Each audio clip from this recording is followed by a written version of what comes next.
Hello, everyone. Good morning, good afternoon, and good evening, depending on where you are watching us from around the world. Welcome back to Talkwaves TV, the platform where stories go beyond the headlines and voices are never ignored. Before we begin, please subscribe, like this video, share it, and make sure you watch to the very end. Your likes, shares, and comments are the only way you support Talkwaves TV, and we sincerely thank you for being part of our growing community. Now, let's get into today's developing stories shaping Nigeria. The agitation for Biafra remains one of Nigeria's most emotional and unresolved national issues. While supporters describe it as a struggle for identity and self-determination, critics argue that the prolonged tension has brought hardship to everyday people. Security analysts say that as the conflict narrative continues, ordinary citizens in the southeast are increasingly trapped between agitation and enforcement, often suffering losses they had no hand in creating. Residents of Ehime Mbano in Imo State are counting their losses after a recent joint security operation. According to community members, a combined force involving the Nigerian military, Ibubago operatives, the police and other agencies stormed the area during a search operation allegedly linked to the Biafran Liberation Army. However, locals insist that no armed group was found, no weapons were recovered, yet houses, shops and personal properties were destroyed. Families say years of hard work vanished overnight. Some residents now sleep in the open, while others rely on neighbors for shelter.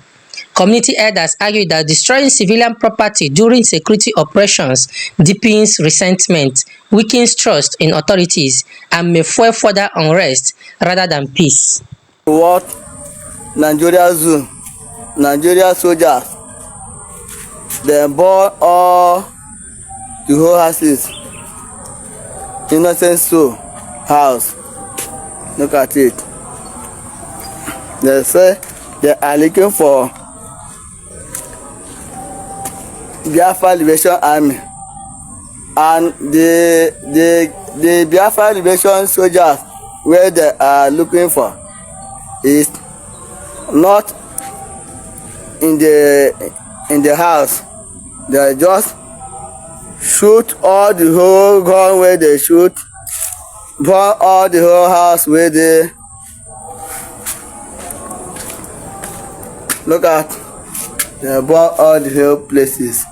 This is another house, another building. They burn all the whole thing where they here. They carry all the whole property where they here. All the whole property where they inside this house. Burn it. They turn the house upside down. Look at the bullet where they fire by the house. Look at it. They scatter the whole house. They enter inside the house, pack all the whole property where they inside the house. The Nigeria Zoo soldier, the Nigeria Zoo army. Look at it. Look at. Then I top all the whole world.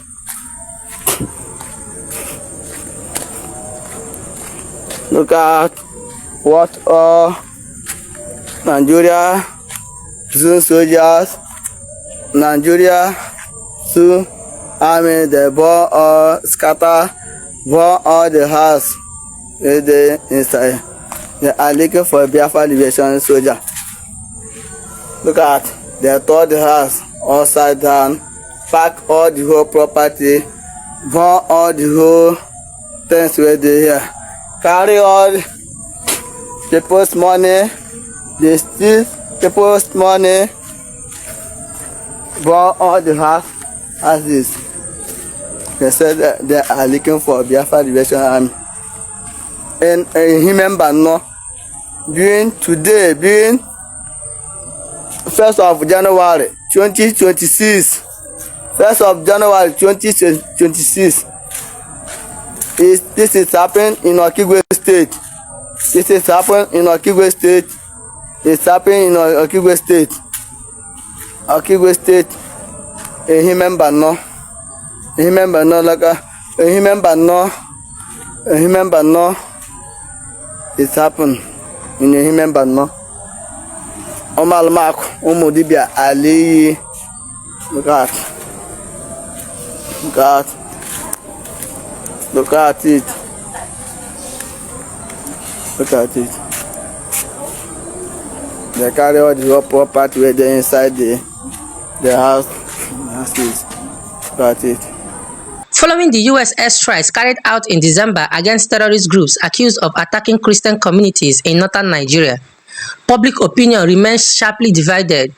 While some Nigerians welcome the strikes as a response to years of violence, a Nigerian Christian has openly criticized the operation, saying he is uncomfortable with both the strikes and the approach of the US president toward Nigeria.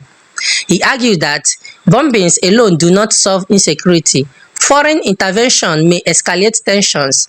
Long-term peace requires justice, intelligence, and accountability. Security experts agree that airstrikes without strong local reforms risk becoming temporary solutions to permanent problems. Senator, you said the Christians in Nigeria today are probably feeling good about Donald Trump. So I'm a Christian from Nigeria. You're an expert. 1 out of 100 million Christians, very small sample size. I do not feel good about Donald Trump. He called Nigeria a disgraced country. Frankly speaking, that's not so bad because he used to call us a shithole country. So it's a kind of improvement on disgraced countries is an improvement. Is there a better way, for instance, a decent way to offer help to someone?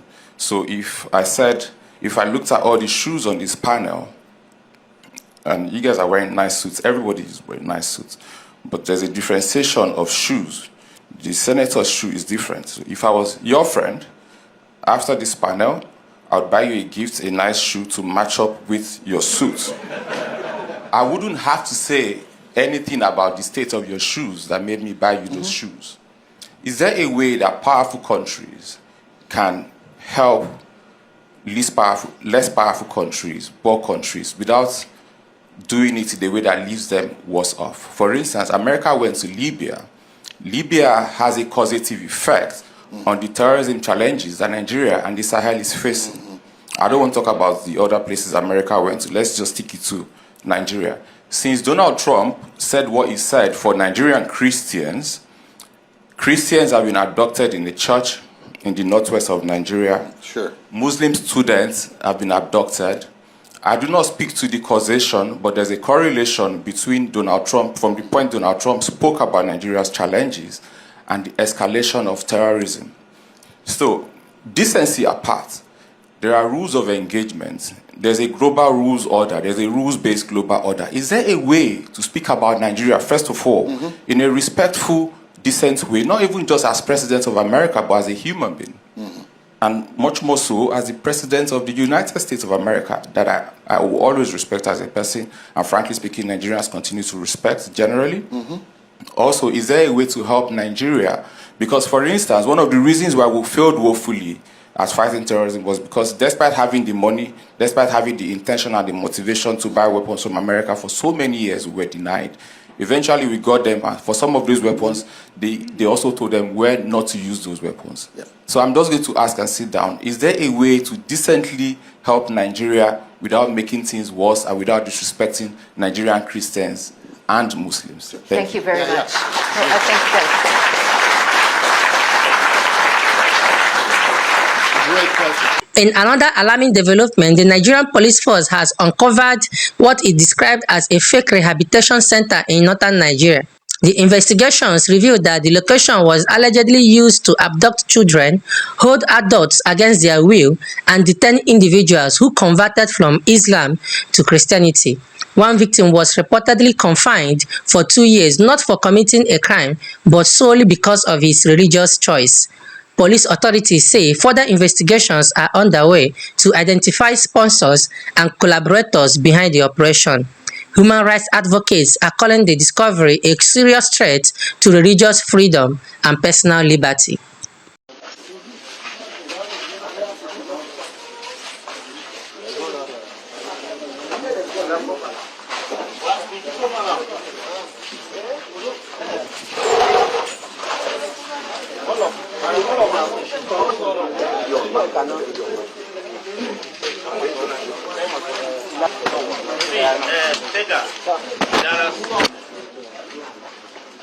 Doctor? Hassan Yusuf, yeah. Doctor, are you a medical doctor? PhD, Energy Economics. Okay. Yeah. Why are you here? I decided I became a Christian because I spent 16 years in the UK. I married there. So I got back to Nigeria to come and settle with my family. And the extended family came and told these people that I became a Christian. I converted. I'm trying to convert my children to Christians and the rest. I just found myself here one morning, about 2 years ago. About 2 years? Yeah. Okay, what has been your experience in 2 years of being here? Very hectic. Since I was in military school, I've not seen anything like this. I went to military school, so since that experience, I've not seen anything like this. And this is worse because of the age. I'm diabetic, no drugs. They keep you incommunicado. You can't talk to anybody to bring drugs or medicine for your diabetes. So I've just been surviving. These small boys, there are some small boys around that live around here. They're the ones that get us this zogale to chew and soak and drink. That's how I've been surviving with the diabetes. The food is just carbohydrates, the same thing every day, stones and... Wasu suna cewa wai Allah a san yadda za a yi a kawo mota a tafi da su.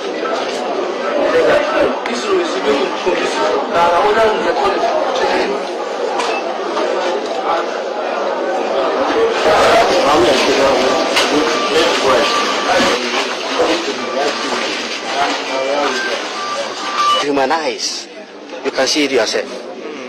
Yes. So who are the people responsible for this? And from your interaction or gathering, what could be the reason or the brain behind putting these people together? Well, the man who is operating this so-called rehab or an Islamic school claimed that the parents brought their children here for rehab. But from the look of things, this is not a rehab. So from there, we will evacuate everybody to our police station. Then make an announcement. Parents should come and take their children. We'll investigate later. The man, if he's found wanting with his other cahoots or co-conspirators, we'll arraign him in court.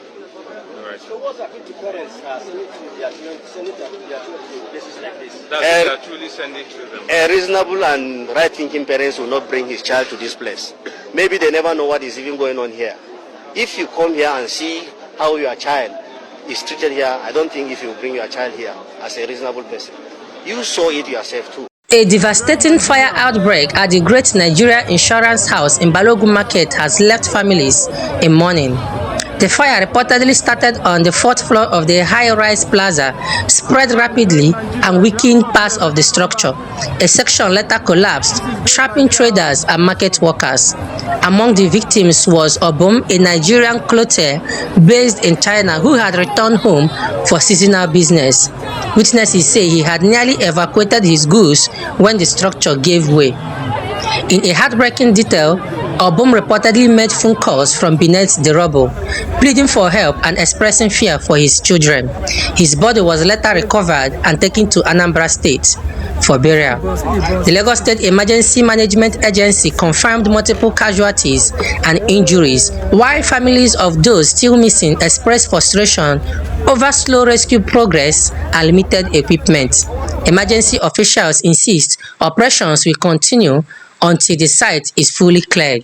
Analysts reviewing this event say Nigeria is facing overlapping crises, security operations affecting civilians, religious intolerance concerns, dependence on foreign military support, and weak emergency response systems. They warn that force without trust and authority without accountability could deepen national division.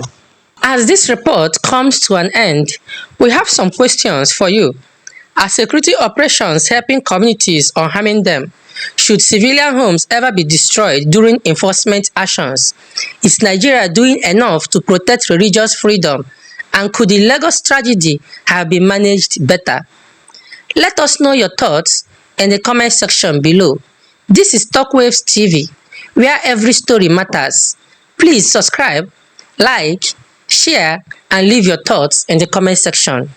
Your engagement is the only way you support this platform, and we deeply appreciate you for supporting our growth. Stay informed and stay engaged.